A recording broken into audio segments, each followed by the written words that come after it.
Episode 51, The Reunion, Part 1. Jake soon finished talking.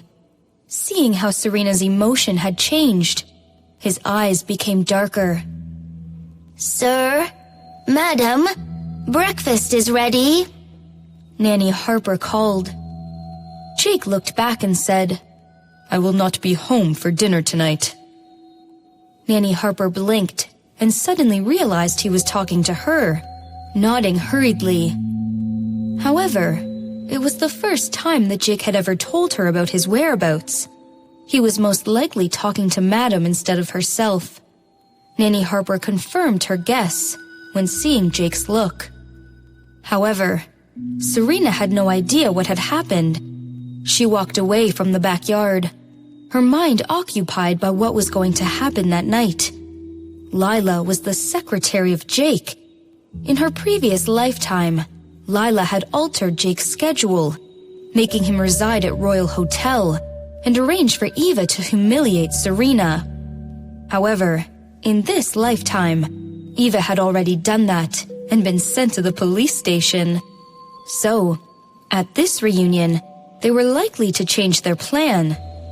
Serena suddenly realized that it might not have been wise for her to turn down Stella's offer. In deep thought, Serena had brushed past Jake. What she did not notice was that the moment she went past him without even glancing at him, he frowned. This woman had become so daring that she started to ignore him. Couldn't she say that he was talking to her instead of Nanny Harper? Even Nanny Harper could tell. However, she did not even bother to care about his life.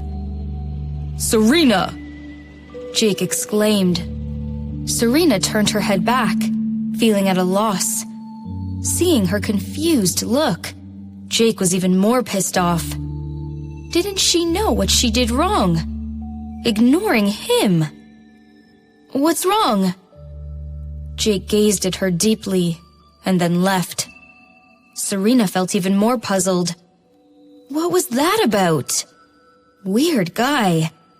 In the living room, Serena took up the phone and called Stella back. However, the call never went through. Clearly, she was blocked.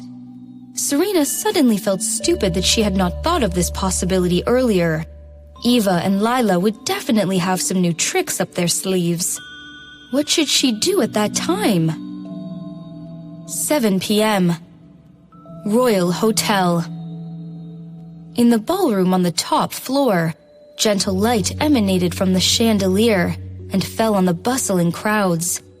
A lot of people had already arrived, chatting and giggling.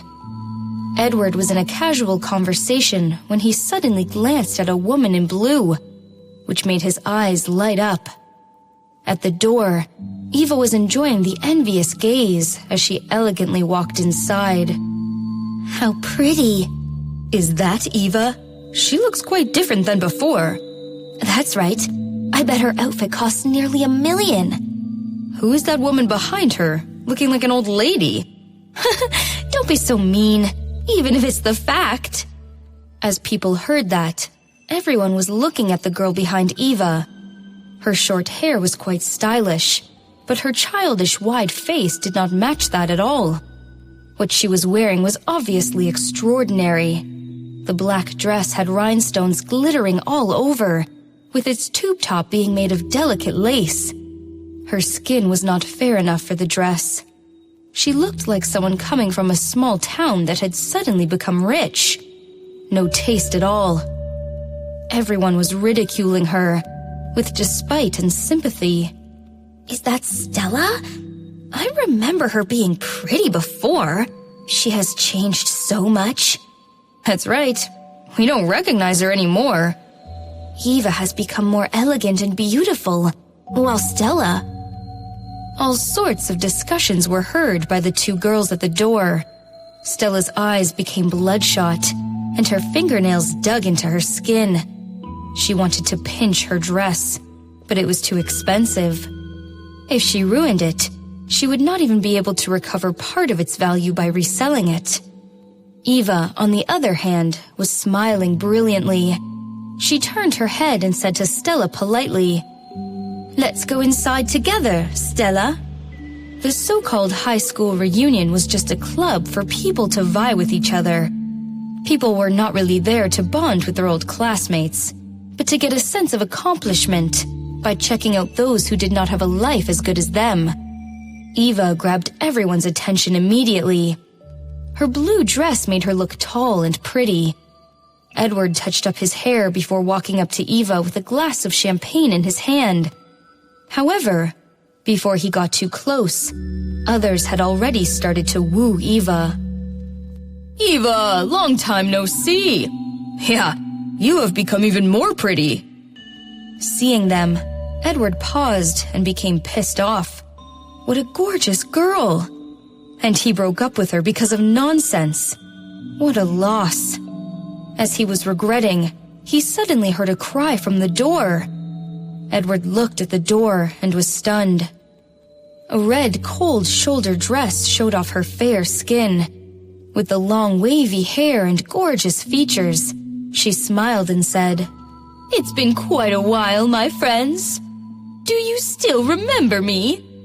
Yes, the boy answered immediately, which caught the attention of everyone. He then bowed his head, blushing out of embarrassment. Edward was now glad that he had not got an opportunity to flatter Eva, walking to Mary instead with the glass in his hand. Eva was very offended by that. Initially, she wanted to make Edward feel jealous and beg her to come back. However, Mary had come out of nowhere. What she did not expect was that someone more glamorous would surprise her even more.